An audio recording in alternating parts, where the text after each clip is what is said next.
Kemudian jarak bagian 0,5 cm ini sudah selesai. Kemudian saya akan menjahit jarak 7 cm. Ini ya. Lihatlah bagian jarak 7 cm. Perhatikan tangan saya untuk Anda.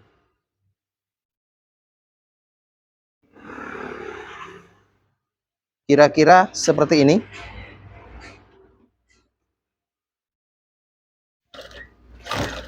Saya akan menjahit bagian jarak 7 cm. Oke, lihatlah.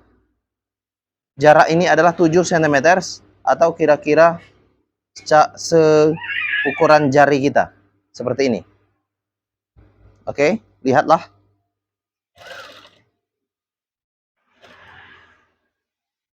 Ya, seperti ini. Perhatikan tangan saya untuk Anda.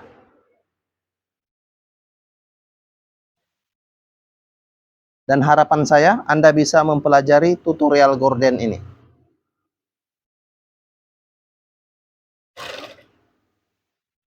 Ini jaraknya jauh ya. Sekitar 7 cm.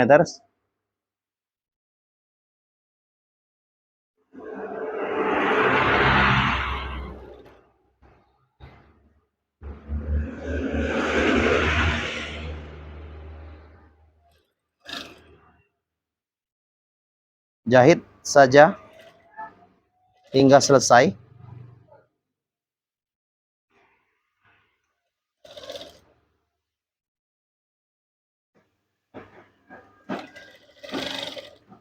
Oke, lihatlah. Perhatikan tangan saya untuk Anda. Ini adalah jaraknya 7 cm. Kemudian bagian ini tadi adalah jaraknya 0,5 cm atau 1 cm. Sesuai yang Anda inginkan. Oke, lihatlah. Kemudian saya akan memperlihatkannya untuk Anda di tutorial gorden.